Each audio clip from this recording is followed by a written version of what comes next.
Hello, we're back in the kitchen. Let me fix that.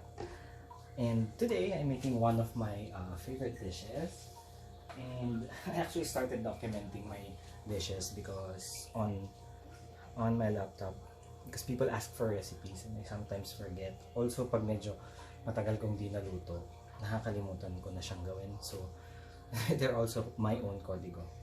Today we're going to make Bistek Tagalog, but the trick is we already buy the beef that's already thinly sliced. It's available in the supermarkets. You can actually ask for it. What I usually say is yung pang-sanggipsal yung cuts, kasi the thinner the cuts of the beef is, the better it absorbs the flavor of our Bistek Tagalog. So we're gonna make a marinade later. Put it here.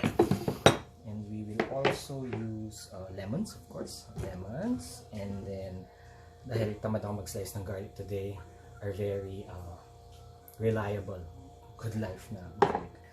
And then, onions. I use two types of onions. For the cooking, I use the red one. It's more flavorful and smells well. And then, for the toppings, tsaka yung masarap nguyain sa Bistek Tagalog, I use the white onions. And then, of course, with chilies, black pepper, since I love pepper so much on my food. I will add lemon pepper seasoning from McCormick. I actually love this spice a lot. And yeah, for marinade, I use kikoman for a different flavor of Bistek Tagalog. But for the main sauce, I use the usual soy sauce. And of course, hindi mawawala, I want it a bit healthier. So I always use olive oil. So this is pomas. It's actually good for frying and heat. So I suggest you use this at home also to make your food a little healthier than the usual of how it's cooked. So yeah, I'll just start slicing and dicing, and then later I'll show you when they're done para hindi masyadong mahaba tong video. Let's get started with the marinade. So I just need to squeeze them lemons. Oops. Yeah, squeeze the lemons. And then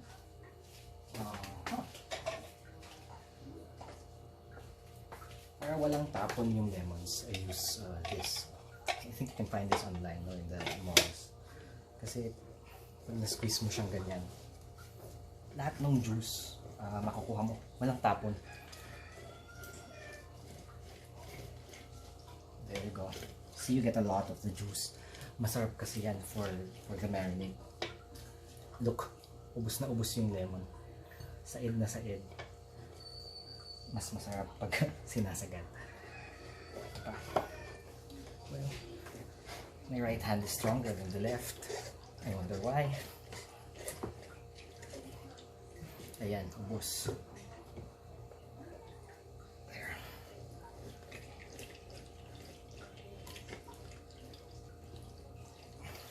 Diba parang kesa piga ka ng piga. Tapos nasa-separate pa the seeds. You won't have to take them out. Nakahiwalay na siya. Let's finish it off with the right hand. Hindi kasi mag-umpisa ka sa left, tapos tapusin mo with the right hand. Ayan. Look how much juice we got. So we add that here in the bowl. Ay shit, nagkalat ako. Let's add it here in the bowl. There you go. And then we also put a pepper. Ayan. Lots of pepper in the bowl. And then as I said kanina, I use kikoman for the marinade. So, yan, a cup of kikoman. Buhos. Iba yung amoy ng kikoman yan, sarap. So pag nanunod din sa meat, tasty. There. Okay, and then ito, lemon pepper. Because I love pepper on my meat.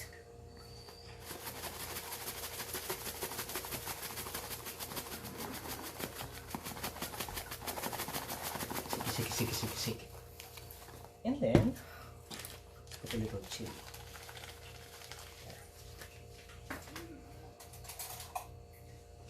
Just have to mix this. It soaks well. And then tapos na ang marinade. We can already put the meat. When I put the meat in the marinade, hindi ko lang siya nilalagay. Minamasahe ko siya para lalong sumarap. You let this stay or marinate for an hour. Then kung gusto mong mas malasa, I recommend you marinate it for overnight. Pero since wala na kaming uulamin ngayon, kailangan ko lang na 1 hour. There. You massage it and then you make sure na babad yung meat. There we go. Here, our meat is ready to sit. Well, we're done marinating the beef. Here. Mukhang kumulay na yung marinate natin dun sa beef.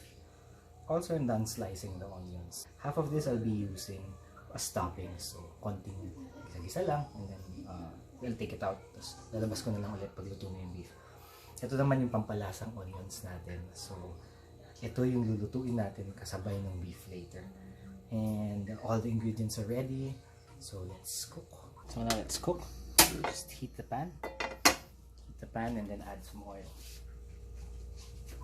Ito na yung ating Doña Elena Pamas. What's good about olive oil is you can be generous. Kasi hindi naman siya ganun kasama. Pwede siyang ihalo sa food. Actually, good oil. So I'm glazing the entire pan with the oil. When it's hot enough, I'll pour in the onions.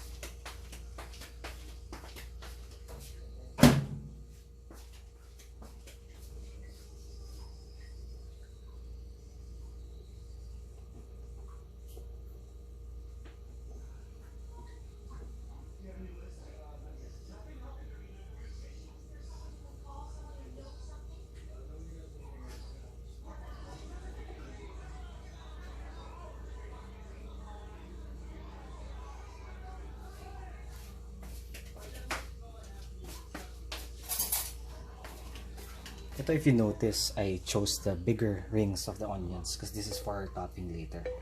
So I'm gonna cook it a little. It's medyo soft already. Topping quality na siya. We set it aside. Smells so good. And the onions are ready. I'm gonna set that aside. Hanguin lang natin siya. Medyo natalsik. Medyo natalsik.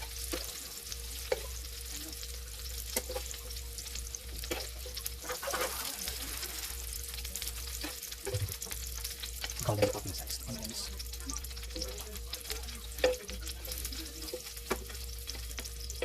And take up all the onions.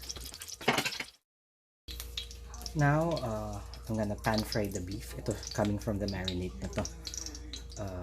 I drained it. I set aside the marinade for later. Using the same oil. Init na yun siya. Do this for 1 minute.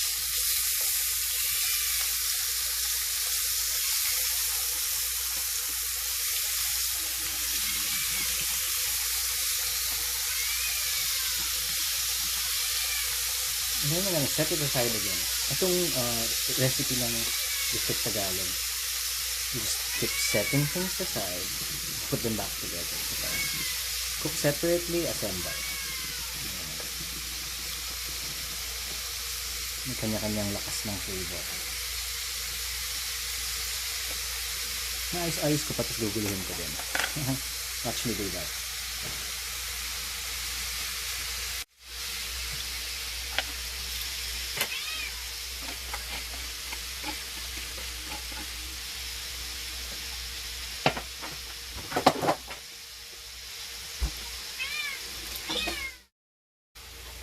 There, it looks like they're evenly cooked, so we're going to set it aside.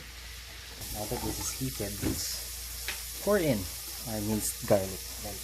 Tama lang mag-chop, and this is really convenient to use. You should try it out. You can get this in Landmark or the Ace Food Store. Alright, I love garlic.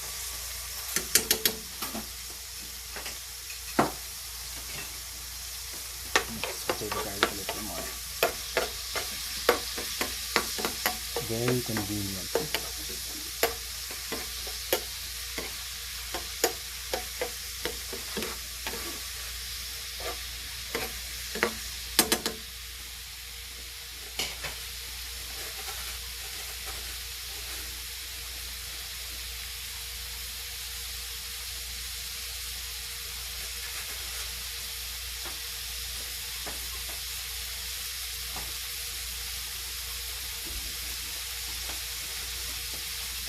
At this point, luto na yung garlic. We're going to add all the remaining onions. Ito yung mga maliliit na onions. There you go. That's so good.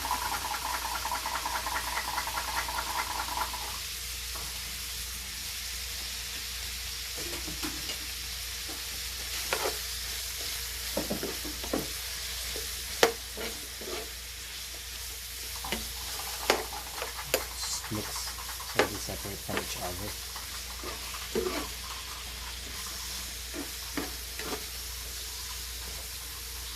Ayan, this is mix.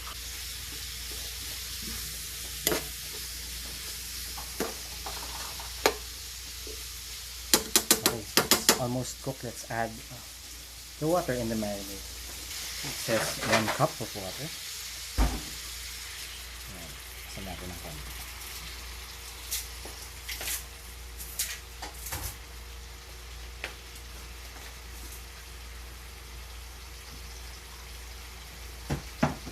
And the rest of the marinade.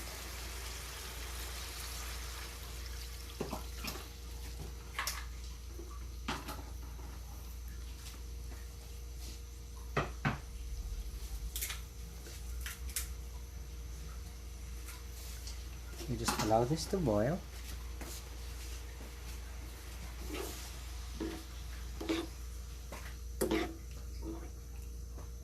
When it boils, we'll add the beef. So there, now it's boiling. We let it cook the onions a little more. And remember how I said I use regular soy sauce for the marinade. Matapang kasi yung sukat ko. I use 2 lemons for the marinade. So, kailangan nating dagdagan yung alat. And let's use regular soy sauce. So, we don't lose the taste of the typical Filipino Bistek Tagalog. Iba kasi talaga ang lasa ng tikuman. But I like it for the meat. Ayan. So it gives the sauce a little more color. It makes it darker in color, which I think is yummier.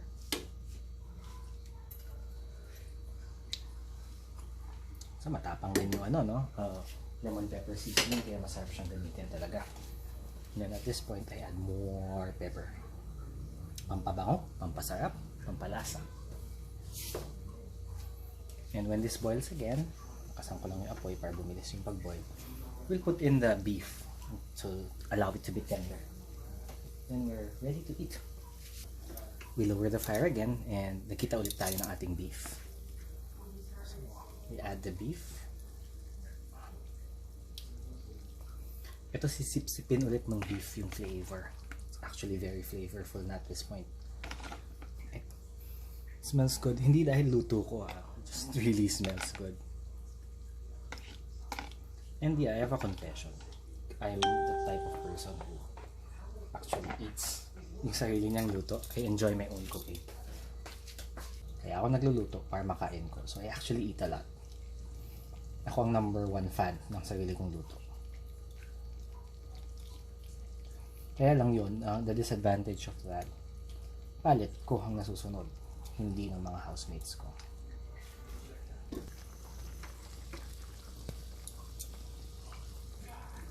And I think it's ready. So pagluto na siya, while waiting for the rice, switch it off. And remember yung onions na iniwan natin kanina. The one I said for topping. You're just gonna get some and top it. And tada! Bistek Tagalog.